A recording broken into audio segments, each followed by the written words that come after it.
Hey guys, today I want to talk a little bit about premier rooms. They have premier rooms or upscale rooms or whatever you want to call them in some hospitals lately.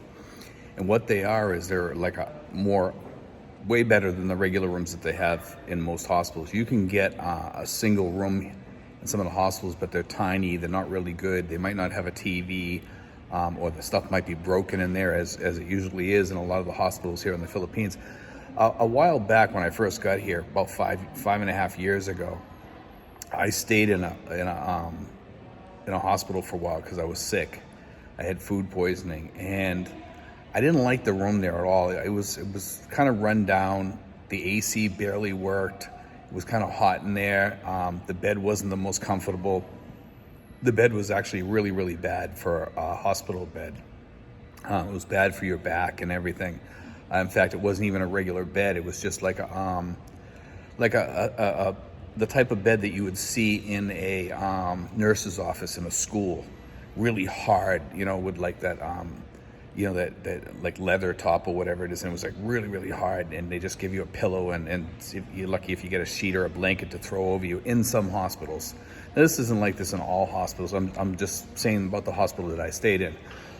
But anyway, what I want to say is this. When you go to the more upscale hospitals, a lot of them offer really, really nice rooms, okay? And they're not akin to like a hotel room or anything. I'm not going to say that they are. I'm going to say that they have they don't have rugs, they have tile floors or whatever. They have a kitchen, they have a refrigerator, they have seating in there for more people. It depends on what kind of room you get. They have suites. And they have regular single rooms or whatever have you. And the suites here at the particular place that I'm staying at go for about $3,500 a night. That's what they charged us. I don't know if that's a special rate or whatever, but that's the rate that they charge. And I found that very reasonable for a suite room. Now, is the room awesome, fantastic? They're clean, they're decent. For here, I would say it's pretty good. I'm not going to knock the Philippine hospital rooms here, but I would say that it's probably akin to what you would get back home in the United States sometimes. Or, usually in the United States, you get pretty good rooms. These are decent. They're decent. They're not super, but they're decent. I actually felt quite comfortable there. I stayed there last night. I slept on one of the chairs there, and I was comfortable there.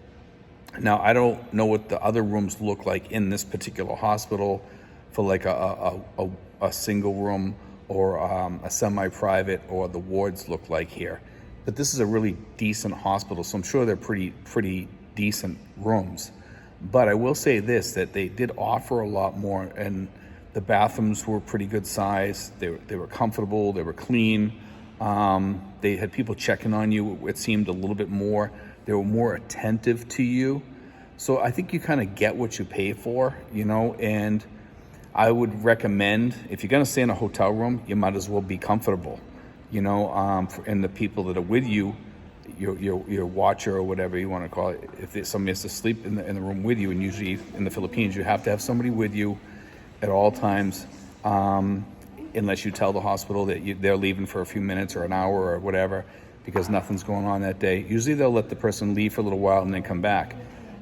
But you're supposed to have somebody in your room, so you want them comfortable too, so that they can sleep in their room, as we talked about in one of my other videos. Now, I want to say this here, is that some of the hospitals want you to pay daily. They just want you to pay daily. Not all hospitals. Once you pay the first time, usually they'll let you drag it out a little bit till you reach a certain point, and then you got to pay again. Like, they don't want to let you get too far strung out to where you can't pay your bill or whatever, because otherwise they're just going to ask you to pay your bill and leave if you can't, if they think you're having financial problems, whatever. So be careful. Make sure you always have enough money available. Have credit cards. Have cash. If they don't take credit cards, and a lot of things that you're going to run into here in the Philippines are, sorry, Paul, our credit card machine's broken down. And that's the last thing you need. And that's why I tell people, if you live in here and you're living in if you're not traveling around too much, you want to have some cash aside so that you can at least get things rolling in the hospital that you're in. And I would say have like $5,000 available, put it in a safe or something like that or whatever. Don't tell too many people about it. I would even have more than that if you could, and have a really good safe that somebody's not going to walk away with a heavy one, preferably. If you're here permanently, make sure you have what you need over here. You know, you really want to be ready for anything that happens, and make sure your wife understands or your girlfriend understands. Be careful. Put somebody in charge of that money. And like I said in the last video, be sure you pick out a watcher in the hospitals here to watch over you. That's important, so they can go pay your bills. Because if you're sick, there's no way you're going downstairs to pay your bills. So if you just had an operation, you're not going down to pay your bills. This watcher is the person that's going to look after you. And maybe you want them to run over to McDonald's, or you want them to run over to Pancake House like they have here. They have a pancake house right out back here. You want pancakes or a salad or something like that, or maybe you want something different. You know, who knows? But make sure that you have all your ducks in a row before you go into the hospital. Make sure you have some extra money aside so that you can get the premier rooms, the rooms that are more upscale for you, because it just makes your life more comfortable here. If you're okay with the lower rooms, that's okay, that's fine. You know, or you can't afford them because you're on a budget, and we have a lot of expats that are budget expats over here, and they want to save money. Be sure that you have that money put aside so you can pay that extra. You know, at least have like 2 weeks worth of the money to pay for the more upscale rooms, plus your emergency fund for hospital costs and anything that they have to do, surgeries or whatever. And also make sure you have insurance too, because some things insurance is not going to cover, and you need to have that money anyway.